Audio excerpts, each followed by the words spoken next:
नमस्कार, आप सबका स्वागत है CY एस्ट्रोलॉजर में।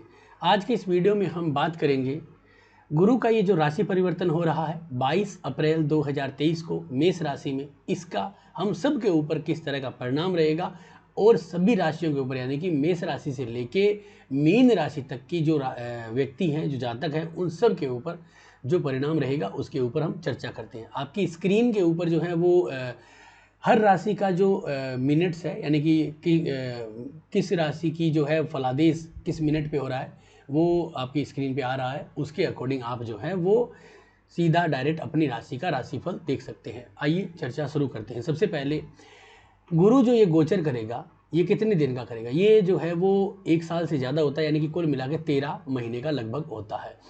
इसमें गुरु जो है वो वक्रीय होगा, सीधा होगा, कई बार अतिचारी भी होता है। और गुरु यहाँ पे गोचर करते हुए कई ग्रहों से मिलेगा। यहाँ पे गुरु जो है वो अपना जो रिजल्ट है वो बहुत अच्छा नहीं दे पाएगा, क्योंकि गुरु यहाँ पे एक तरह से अशुभ ग्रहों से जो है घिरा हुआ है। राहु के साथ है, राहु के साथ युति बना रहा है। राहु अभी जो है वो घटते कर्म में चल रहा है, यानी कि राहु जो है वो वक्री चलता है। तो अभी राहु अश्विनी नक्षत्र के अंदर चल रहा है, तो गुरु भी अश्विनी नक्षत्र में है। तो यहाँ पे राहु और गुरु कई समय तक यहाँ पे साथ में रहेंगे, जिससे कि राहु के परिणाम जो है वो गुरु पे हावी रहेंगे और गुरु जो है वो संपूर्ण अपने परिणाम दे नहीं पाएंगे। दूसरा कि शनि जो है वो एक अशुभ ग्रह है जिसकी दृष्टि है, केतु जो है वो अशुभ ग्रह उसकी भी दृष्टि है। तो कुल मिला के गुरु एक नरसिक शुभ ग्रह 3 अशुभ ग्रहों से दृष्ट है। तो गुरु के परिणाम जितने हम आवश्यक और जितने हम आश्चर्यचकित सोच रहे हैं उतने नहीं है, कुछ हद तक मिलेंगे, लेकिन वो परिणाम हमें जहाँ पे मिलने बहुत ज़्यादा अच्छे हो जाएंगे जहाँ पे राहु मेष राशि त्याग देगा, यानी कि छोड़ देगा, वो मीन में चला जाएगा तब। तो इसका मतलब क्या है कि हम ये आइडिया लगाएं कि गुरु जो परिणाम अभी देगा वो थोड़े से जल्दबाजी के, थोड़े से नुकसानदायक, या फिर जो है वो इंतजार कराएगा। तो हमारा यहाँ पे जो आंकलन बनता है कुल मिला के हर चीज़ों का, ये हम ये कह सकते हैं कि गुरु हमारे को अभी जो परिणाम का जो रूप है वो कम देगा, लेकिन कुछ समय के बाद, यानी कि जब वो अश्विनी नक्षत्र पार कर जाएगा तब आपको बहुत अच्छे परिणाम देगा। तो अब हम प्रत्येक राशि के बारे में जो चर्चा कर लेते हैं। सबसे पहले मेष राशि, आपकी स्क्रीन पे जन्म कुंडली है। यहाँ पे बैठा हुआ गुरु जो है अपनी 3 दृष्टियों के द्वारा 5वें, 7वें और 9वें तीनों घरों पे देखेगा, यानी कि प्रेम संबंध, संतान, गुणवत्ता, शिक्षा के लिए भी लाभदायक, प्रेम संबंधों के लिए भी लाभदायक और संतान के भी लाभदायक, और सेकंड चाइल्ड और पत्नी और पार्टनरशिप तीनों चीज़ों के लिए लाभदायक होगा। और भाग्य और पिता हर चीज़ के लिए ये, और उच्च शिक्षा भी, इन तीनों में लाभदायक, क्योंकि गुरु चाहे कैसा भी हो उसकी दृष्टियां में अमृत है और वो लाभ देगा। तो मेष राशि वालों के लिए एक बहुत अच्छा समय आया है, उनको लाभ मिलेगा, लेकिन जो परिणाम मिलेंगे वो संकुचित मिलेंगे। और एक यहाँ पे सबसे जो हिंट वाली बात है, राहु साथ में है, जल्दबाजी न करें, चाहे वो प्रेम संबंधों में, चाहे संतान में, चाहे उच्च शिक्षा में, या पिता से संबंधित कोई भी निर्णय लेने में जल्दबाजी आपको नुकसान दे सकती है। यहाँ पे ये ध्यान जरूर रखिए। दूसरा कि राहु यहाँ पे गुरु को कमजोर कर रहा है, तो गुरु और राहु दोनों के बीज मंत्रों की माला जरूर करें, या फिर गुरु और राहु से सम्मिलित उपाय जरूर करें। जैसे कि राहु के लिए हम जो हैं वो कुत्तों को तेल के परांठे खिला सकते हैं और गाय को हम गुड़ खिला सकते हैं, जिससे कि हमें इस गोचर का शुभ लाभ मिले। और ये मेष राशि वालों के लिए बहुत ही अत्यंत शुभ समय रहेगा। और जब गुरु भरणी नक्षत्र में शुक्र में चला जाएगा तब आपके भाग्य के द्वार खुल जाएंगे। अभी थोड़े से कमजोर हैं क्योंकि राहु, शनि और केतु तीनों इसे पकड़ के रखे हैं, इसलिए। अब हम बात करते हैं यहाँ पे जो है वो वृषभ राशि के जातकों के लिए, यानी कि 2 नंबर, जिन लोगों की जन्म कुंडली में चंद्रमा 2 नंबर या फिर बोलता हुआ नाम वृषभ राशि को सिग्निफिकेट करता है, उनके लिए गुरु 12वें घर में है। 12वें घर में जो गुरु होता है तो जातक को खर्चा कराता है, लेकिन 12वें घर का कारक ग्रह भी है। विदेश की शिक्षा, सेटलमेंट, यानी कि सेटलमेंट का मतलब है नौकरी, नौकरी में प्रमोशन, शादी, खर्चे, बड़े खर्चे, लेकिन वो खर्चे जो है वो धार्मिक होंगे। दूसरा कि वो खर्चे जो है वो सामाजिक होंगे, जैसे कि विवाह कर दिया, गाड़ी ले आए, घर बनाया, या फिर अपने कोई रिश्तेदारों को सपोर्ट किया, या शिक्षा में लगाए, बच्चों को शिक्षा के लिए लोन लिया, कर्ज लिया, घर बनाने के लिए कर्ज लिया। तो कुल मिला के वृषभ राशि वालों के लिए गुरु बुरा नहीं है। हाँ, गुरु के परिणाम थोड़े से वेट करने जरूर पड़ेंगे। गुरु यहाँ पे जो है वो शनि से दृष्ट है, 10वें घर के भी परिणाम है। तो हो सकता है आपको कि काम धंधे के लिए घर से दूर जाना पड़े, तो आप जाइए, उससे आपको लाभ मिलेगा। यहाँ पे विदेश के भी योग बनेंगे। जो लोग विदेश जाने के लिए ट्राई कर रहे हैं उनको शुरू से ही योग बन जाए, क्योंकि एक तो शनि उनको देख रहा है, छठे घर में बैठा हुआ केतु भी देखेगा, और केतु एक पृथक ग्रह है तो उसका लाभ मिलेगा, राहु भी उसको देख रहा है। तो वृषभ राशि वालों के लिए, विदेश जाने वाले जो लोग हैं उनके लिए गुरु का गोचर होते ही लाभ हो जाएगा। और जो लोग कुछ न कुछ अपने घर परिवार सुख समृद्धि से संबंधित या भौतिक जीवन से संबंधित कुछ इन्वेस्टमेंट करना चाहते हैं, उनके लिए थोड़ा वक्त है। जल्दबाजी ना करें, क्योंकि जल्दबाजी में किया हुआ कोई भी इन्वेस्टमेंट जो है वो नुकसान हो सकता है। जैसे कि घर बनाने के लिए हम जल्दबाजी से लोन ले लें, बड़ा मार्जिन का नुकसान हो सकता है। कोई भी तरह से रिश्ता फाइनल कर रहे हैं जल्दबाजी के, भाई कर लो तो उससे भी नुकसान हो सकता है। थोड़ा सा समय जरूर लीजिए, क्योंकि राहु क्या है कि एक तरह से चाहत भी है और राहु छलावा है। तो गुरु के साथ आने से गुरु चंडाल दोष बनाता है, तो राहु यहाँ पे जातक को छलावा करके खर्चा कराने का योग बना सकता है। तो आपको जब उपाय करने हैं, जैसे कि विदेश जाने वाले उनके लिए कोई दिक्कत नहीं है, इंपोर्ट एक्सपोर्ट वाले के लिए कोई दिक्कत नहीं है। अब नॉर्मल जो लोग हैं उनके लिए इंतजार करना एक उपाय है। दूसरा उपाय क्या होता है कि गुरु और राहु के बीच मंत्र करिए, और कोई ज़्यादा टेंशन लेने की आवश्यकता यहाँ पे नहीं बनती। तो इसके बाद हम बात करते हैं मिथुन राशि के जो जातक हैं उन लोगों के ऊपर गुरु का परिणाम कैसा रहेगा। गुरु उनके एकादश यानी कि लाभ घर में जाएगा, और लाभ घर हमारी इच्छा पूर्ति का और प्राप्ति का भाव है। यहाँ पे बैठा हुआ गुरु जो है अपनी 3 दृष्टियों से अपनी जो एक दृष्टि है 5वीं, उससे आपके तीसरे घर यानी कि आपका जो कम्युनिकेशन है, छोटे भाई बहन है, पड़ोसी हैं, उससे आपको लाभ मिलेगा और उनके द्वारा आपको जो है लाभ होगा। यानी कि हम ये कह सकते हैं कि हमारे कम्युनिकेशन और दलाली इसके क्षेत्र में, और दूसरा कि अगर हम कोई ट्रेडिंग कर रहे हैं जैसे शेयर मार्केट का, उससे भी हमें अचानक लाभ के योग बनते हैं। गुरु की एक दृष्टि पंचम घर में है, जिससे कि प्रेम संबंधों में, शिक्षा के क्षेत्र में, संतान उत्पत्ति में। तो जो जातक अपनी उम्र के पड़ाव के अकॉर्डिंग, जैसे कोई संतान की कोशिश कर रहा है, तो उसको इस साल में गुरु के गोचर से संतान में पुत्र प्राप्ति का योग बन सकता है। क्योंकि और ये बहुत बेहतरीन मौका बनेगा, क्योंकि आपको क्या होगा कि गुरु एकादश भाव में बैठा हुआ 5वीं दृष्टि से देखेगा, और केतु वहाँ पे पहले से बैठा है। तो इसका मतलब क्या है कि जातकों को अत्यधिक लाभ का योग बनता है। दूसरा, एक दृष्टि आपकी आ रही है 7वें घर पे, जहाँ पे शादी, बिजनेस, दूसरा कि अपन जो है वो यात्राओं में अगर कोई परिवर्तन करना चाहते हैं, जैसे हम कोई विदेश में रह रहे हैं और चाहते हैं कि हम जो है दूसरे स्टेट में या दूसरे कोई कंट्री में शिफ्ट हो जाएं, तो वहाँ पे भी आपको लाभ मिलता है। और दूसरा, आपका वैवाहिक जीवन में भी आपको लाभ मिलता है। तो इस प्रकार से मिथुन राशि के जो जातक हैं उनके लिए एक राजयोग कारक परिणाम देगा। इसके बाद हम बात करते हैं कर्क राशि के जातकों के लिए।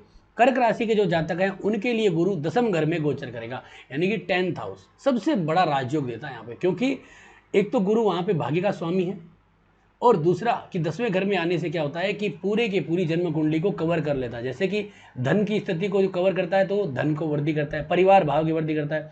अपनी एक दृष्टि से 4थे घर को देखता है तो प्रॉपर्टी में लाभ देता है, और एक दृष्टि से 6ठे घर को देता है तो कंपटीशन, इंटरव्यूज क्लियर कराता है। अब आपको यहाँ पे एक चीज़ का ध्यान जरूर देना है कि थोड़े से परिणाम डिले आएंगे, जल्दबाजी करने की आवश्यकता नहीं है। क्योंकि जब तक गुरु अश्विनी नक्षत्र में है और राहु भी अश्विनी में चल रहा है, तो ये गुरु चंडाल दोष बना हुआ, तो इसके कारण जो है परिणाम दिक्कत आएंगे। अगर कोई जातक कर्क राशि का है और उसकी अगर प्रॉपर्टी संबंधित प्रॉब्लम्स आ रही है और वो सोच रहा है कि गुरु से ये प्रॉब्लम सॉल्व हो जाएगी, तो थोड़ा सा वेट करना पड़ सकता है। अगर हमें जल्दी परिणाम लेना है तो फिर अब एक गुरु और राहु का चंडाल दोष की शांति कराने से भी जल्दी हमें लाभ हो सकता है। तो यहाँ पे आप एक पूर्ण रूप से कह सकते हैं कि हेल्थ में सुधार, भाग्य में, विदेश यात्रा में, हर तरह से कर्क राशि वालों के लिए लाभ का योग बनेगा, कोई चिंता का विषय नहीं है। हाँ, उन लोगों के लिए शनि की एक दृष्टि 10वें घर में आने से काम धंधे में रुकावटें जरूर बनी हुई है, परंतु फिर भी गुरु का यहाँ पे आना और कुछ महीनों के बाद गुरु जो है यहाँ पे अच्छा धन लाभ देगा, तो जातक के हर तरह के लाभ खुल जाएंगे। तो यहाँ पे कर्क राशि वालों के लिए फायदेमंद योग है। इसके बाद हम बात करते हैं यहाँ पे सिंह राशि के जो जातक है। सिंह राशि के जो जातक है उनके लिए गुरु का गोचर 9वें घर में होगा, और सिंह राशि के लिए गुरु एक योग कारक है, क्योंकि वो जन्म कुंडली का पंचमेश है, त्रिकोण का हिस्सा है। कर्क राशि की तरह यहाँ पे गुरु एक राजयोग कारक है, और त्रिकोण का स्वामी त्रिकोण में ही गोचर करे और अपनी दृष्टियों के द्वारा त्रिकोण को ही देख ले, क्योंकि यहाँ पे 9वें घर में बैठा है, भाग्य को देखेगा, लग्न को, शरीर को, हेल्थ को देखेगा, और यहाँ पे बैठा हुआ आपकी जो है शरीर की रिकवरी, संतान, प्रेम संबंध और कहीं ना कहीं शिक्षा, इन सब चीज़ों को देखेगा तो आपको लाभ मिलेगा। एक आपका कम्युनिकेशन को भी मजबूत करता है। तो कुल मिला के सिंह राशि के जातकों के लिए तो एक भाग्य उदय और भाग्य का लाभ है। यहाँ पे तो ये भी हो सकता है कि आपको अचानक धन प्राप्तियाँ भी हो सकती है, क्योंकि 8वें घर के राशि के योग बनते हैं। 5वां घर जो है वो जुए सट्टे लॉटरी का है। गुरु का 9वें घर में आना तो भाग्य उदय करता है, तो यहाँ पे हम ये कह सकते हैं कि हमें अत्यंत लाभ के योग बन रहे हैं सिंह राशि के जातकों के लिए, तो उसका लाभ हमें लेना चाहिए। इसके बाद हम बात करते हैं कन्या राशि के जातकों के लिए, यानी कि 6 नंबर। तो कन्या राशि वालों के लिए गुरु का गोचर होगा 8वें घर में। यहाँ पे शुभ नहीं है, गुरु यहाँ पे चतुर्थ घर का मालिक है और कहीं ना कहीं मालिक है 7वें घर का। जिन लोगों की उम्र ज़्यादा है, यानी कन्या राशि वाले जिनकी उम्र ज़्यादा है, जैसे कि 60-65 वर्ष से ज़्यादा है और उनको हेल्थ वाइज कोई दिक्कतें हैं, तो उनके लिए गुरु एक मार्केश और चतुर्थ घर का स्वामी, यानी कि रिकवरी को काटने वाला ग्रह है और 8वें घर में गोचर कर रहा है।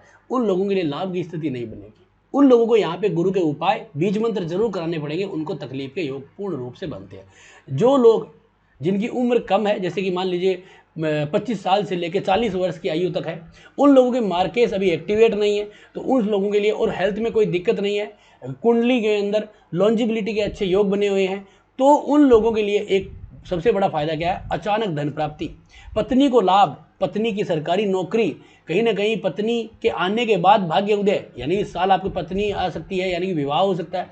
इस तरह की अचानक लाभ के योग बन सकते हैं। फंसी हुई प्रॉपर्टी जो है वो भी निकल सकती है।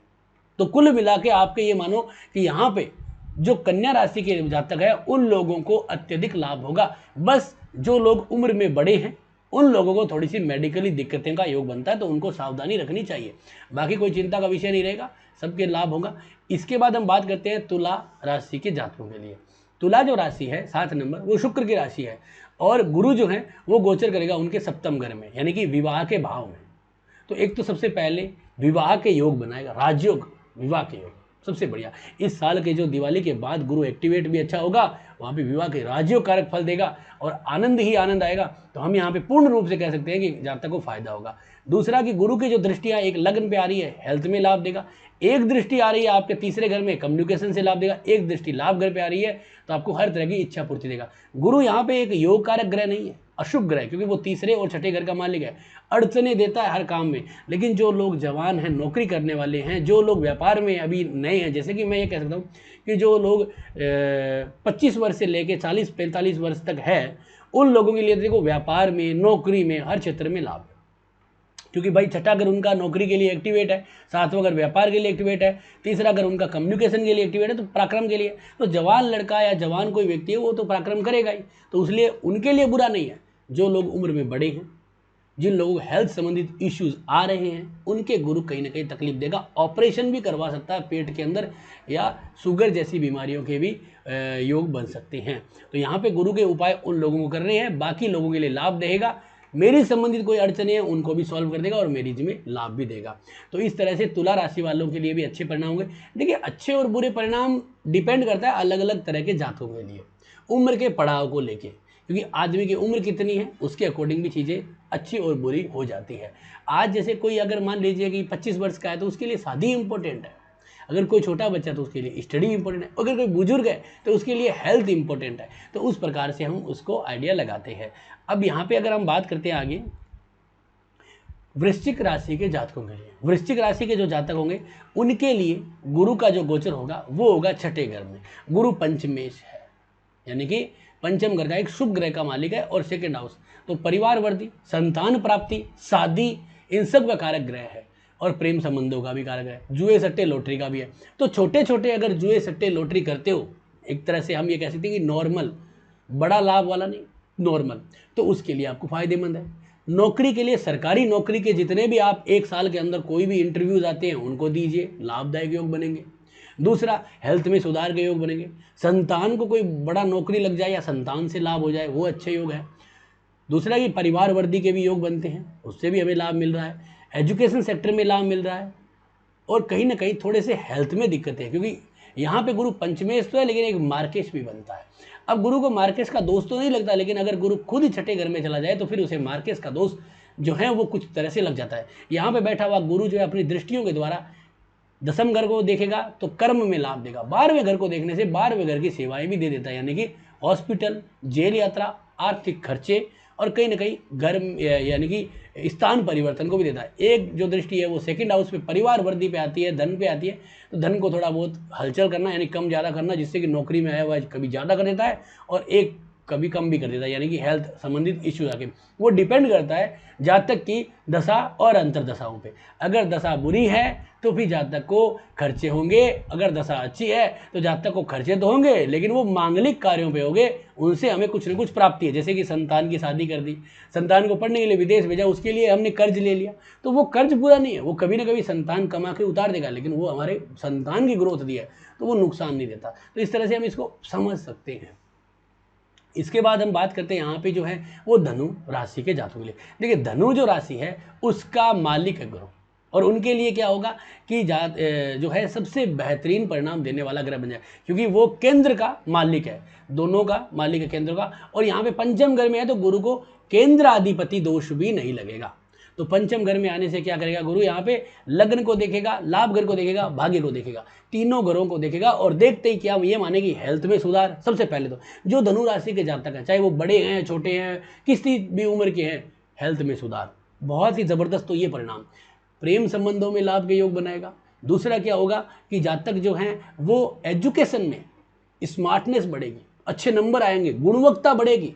इंजीनियरिंग कॉलेज में एडमिशन मिल सकते हैं, या फिर एडमिनिस्ट्रेशन के कॉलेजेस हैं जैसे MBA करने वाले, HR बनने वाले, या कोई इस तरह के कोई भी जो कॉलेज है उनमें एडमिशन के योग बनेंगे। संतान में पुत्र प्राप्ति के योग बनेंगे। प्रेम विवाह को भी आप तब्दील कर सकते हैं। अगर किसी की मैरिटल लाइफ खराब हो चुकी है किसी भी कारण और वो चाहता है दूसरी मैरिज करे, तो यहाँ पे एक गुरु की दृष्टि जो है वो नवम घर पे आने से सेकंड मैरिज के भी योग बनते हैं। एक यहाँ पे जो है गुरु की दृष्टि नवम घर पे आ रही है, राहु साथ में है, तो यहाँ पे हमें ये भी ध्यान देना है एक्स्ट्रा मैरिटल अफेयर भी बनने के योग बनते हैं। अगर लग्नेश और चतुर्थेश पंचम में जाता है और वो यहाँ पे जो है नवम घर को देखे तो इस तरह के योग बन जाते हैं। साथ में राहु होने से और बुध भी, बुध द्विस्वभावीय ग्रह है, 2 मैरिज 2 शादियाँ एक्स्ट्रा मैरिटल अफेयर को दिखाता है। तो हम यहाँ पे कह सकते हैं यहाँ पे हमें इंतजार करना है राहु का अश्विनी नक्षत्र को छोड़ने का। उससे पहले परिणाम थोड़े से कम आएंगे तो उसे भी हमें ध्यान देना है। तो यहाँ पे बहुत अच्छे योग बनेंगे धनु राशि के जातकों के लिए। इसके बाद हम बात करते हैं यहाँ पे जो है मकर राशि के जातकों के लिए। देखिए मकर जो राशि है उसके जो जातक हैं उन लोगों के लिए अभी शनि राजयोग में है, और उन लोगों के लिए गुरु जो है वो एक तरह से एक अशुभ ग्रह बन जाता है, क्योंकि वो 12वां घर स्ट्रगल, व्यय, कहीं ना कहीं हर चीज़ों में कमजोरी लाना उसका कारक है। और तीसरा घर जो है व्यर्थ का परिश्रम कराना को दिखाता है। वहाँ का मालिक चौथे घर में जा रहा है, तो जातक को क्या करेगा, प्रॉपर्टी संबंधित विवाद, कहीं ना कहीं प्रॉपर्टी में लेने में अड़चने आना, और अड़चने अब ज़्यादा देगा क्योंकि गुरु एक तरह से अशुभ ग्रह है। दूसरा क्या करेगा कि गुरु के ऊपर शनि देख भी रहा है, दूसरा कि गुरु राहु के साथ है, तो जब तक राहु के साथ है तब तक आपको अड़चने खूब रहेगी। दूसरा कि आपको जो है व्यर्थ का परिश्रम है, जैसे कि कोई प्रॉपर्टी डीलर है, बड़ा काम है, इन्वेस्टमेंट का काम है, 12वें घर का काम है, तीसरा घर कम्युनिकेशन का भी काम है, यहाँ पे क्या करेगा व्यर्थ में उनको भगाएगा। जैसे कि बहुत सारे लोग आएंगे भाई हमें प्रॉपर्टी चाहिए, बात फाइनल तक पहुँच जाएगी, वहाँ पे होगी नहीं। तो मकर राशि वालों को अथाक परिश्रम कराएगा गुरु। हेल्थ में भी दिक्कतें देगा क्योंकि वो 12वें घर का स्वामी है, चौथे घर में आया है, 5वें का 12वां होता है चौथा, तो रिकवरी को काटता है। तो यानी कि मकर राशि वालों के लिए हम ये कह सकते हैं हेल्थ में भी अड़चने हैं, शिक्षा के क्षेत्र में लाभ है, और स्थान परिवर्तन में भी लाभ है, लेकिन व्यापार के अंदर और प्रॉपर्टी डीलर वालों को तो बहुत तकलीफ रहेगी। मेडिकल वालों को लाभ रहेगा, घर बनाने में अड़चने आएगी, कंस्ट्रक्शन से संबंधित कोई भी घर में काम कराना चाहते हो रिनोवेशन, उसमें भी अड़चने आएगी। तो यहाँ पे आपको सावधानी रखनी है, गुरु के उपाय जरूर करने हैं, और वेट ये भी करना है कि राहु जब यहाँ पे गुरु को छोड़ते ही आपको फिर अच्छे थोड़े बहुत अच्छे लाभ भी मिलेंगे। इसके बाद हम बात करते हैं यहाँ पे जो है वो कुंभ राशि के जातकों के, यानी कि 11 नंबर। सबसे पहले तो देखो कुंभ राशि को जो प्रोटेक्ट करने वाला जो ग्रह है वो शनि है, और शनि जो है वो लग्न में बैठा है। तो भाई गुरु हो या कोई भी बड़ा ग्रह हो, इसको हानि नहीं पहुंचा सकता, चाहे राहु हो केतु, क्योंकि इस लग्न को प्रोटेक्ट कर रहा है शनि अपनी 3 दृष्टियों के द्वारा, वो भी एक बहुत बड़ा राजयोग है। अब गुरु ने यहाँ पे गोचर किया तो गुरु शनि से दृष्ट है। दूसरा कि शनि की यहाँ पे गुरु की जो दृष्टियाँ हैं वो यहाँ पे देखिए, गुरु की एक दृष्टि जो है वो आ रही है आपके सप्तम घर में, तो विवाह का योग बनाएगा, क्योंकि शनि इस राशि को खराब नहीं करने देगा गुरु को। और गुरु इस जन्म कुंडली के लिए देखेंगे तो है तो एक मार्केश और 11वें घर का स्वामी है अकेलेपन का, लेकिन गुरु यहाँ पे जो है वो अपनी दृष्टियों के द्वारा लाभ देगा। भाग्य को उदय करना, सेकंड मैरिज के योग बनाना, विवाह में अड़चन है तो उसको सॉल्व करना, दूसरा संतान में दूसरी प्राप्ति, तीसरा संतान है उसकी अगर कोई प्राप्ति चाहता है तो उसकी भी लाभ मिलेगा, और दूसरा है कि एक लाभ प्राप्ति हर तरह की मनोकामना पूर्ण करना। कुंभ राशि वालों के लिए विवाह के योग सबसे महत्वपूर्ण बनेंगे और व्यापार में लाभ, विदेश यात्रा, उच्च शिक्षा, इन सब में लाभ मिलेगा। तो कुंभ राशि वालों के लिए तो अभी सबसे बड़ा लाभ का योग बनता है। मकर राशि वालों के लिए जरूर कमजोरी है, लेकिन कुंभ के वाले के लिए कोई दिक्कत नहीं है, क्योंकि कुंभ राशि एक तो भरी राशि है, इसका हमें लाभ हमेशा मिलता है। क्योंकि कुंभ का जो आइकन अगर आप देखोगे तो एक घड़ा है जिसमें से पानी गिर रहा है, यानी कि धन जो है वो गिर ही रहा है। तो बड़ा आनंद का जो राशि है ये कुंभ राशि। इसके बाद हम बात करते हैं यहाँ पे जो है वो नेक्स्ट हमारी है मीन राशि। मीन राशि का मालिक है आपका गुरु। तो मीन राशि के लिए गुरु सेकंड हाउस में गोचर करेगा, यानी मारक भाव है, लेकिन गुरु यहाँ पर एक योग कारक ग्रह है, क्योंकि वो कर्म का मालिक है, लग्न का मालिक है और सेकंड हाउस में गोचर कर रहा है। तो धन की वृद्धि करेगा, भाग्य की वृद्धि करेगा। यहाँ पे बैठा हुआ अचानक प्राप्ति धन देगा, यानी कि अगर हमारा कोई पैसा फंसा हुआ है, किसी को हमने दे दिया, चाहे रिश्तेदार हो या कोई हमारा मित्र हो या कोई सरकारी दफ्तर हो, वहाँ पे पैसा अगर हमारा पैसा फंसा हुआ है तो उसको निकाले, क्योंकि कर्ज का घर छठा होता है। तो देखो यहाँ पे जैसे ही छठे घर पे दृष्टि आती है तो जो फंसा हुआ पैसा है, कर्ज जो है वो रिकवरी होना शुरू हो जाता है और वो हम व्यापार में लगाना शुरू करते हैं। आठवां घर हमारा फंसा हुआ पैसा होता है तो रिकवरी करके लाता है। सबसे पहला संतान के लाभ होते हैं, परिवार वृद्धि के लाभ होते हैं, सरकारी नौकरी के लिए इंटरव्यूज देना, एग्जाम देना, वो सब के लाभ होते हैं। कुल मिला के यहाँ पे बैठा हुआ गुरु सब तरीके से लाभ है। हेल्थ को अगर थोड़ा सा छोड़ दे तो, अगर कोई व्यक्ति की उम्र ज़्यादा है तो उनके लिए ज़रूर गुरु तकलीफ देगा, बाकी लोगों के लिए नहीं देगा। तो कुल मिला के मीन राशि वालों के लिए भी एक भाग्य उदय और एक अच्छा समय बनता है, तो चिंता का कोई विषय नहीं रहेगा। और हमारा ये मानना है कि सभी लग्नों के लिए, क्योंकि गुरु एक नरसिंह शुभ ग्रह है, तो गुरु अपने जीवन काल में अपने जो इसका चक्र होता है उसमें हमेशा लाभ ही देता है, नुकसान नहीं देता। नुकसान उन लोगों को देता है जिन लोगों की दशाएं खराब होती है। जैसे कि मान लीजिए कि उनको कोई 6, 8, 12 में बैठे हुए ग्रहों की दशाएं चली और उन दशाओं में फिर गुरु ऐसे मार्केश भावों में आ जाता है, तो फिर या फिर उनके जन्म कुंडली के प्रोमिसेस खराब हो, जैसे किसी की हेल्थ के प्रोमिसेस खराब है और हेल्थ का प्रोमिसेस खराब करने वाली दशाई आ गई, तो फिर ये गुरु और ज़्यादा बुरा हो जाता है। तो ये आपको हमेशा ध्यान रखना है, ये तो आपको लाभ मिलेगा। तो आज का ये वीडियो आपको कैसा लगा ज़रूर बताएं। अच्छा लगा तो लाइक करें, शेयर करें, सब्सक्राइब करें। धन्यवाद दोस्तों।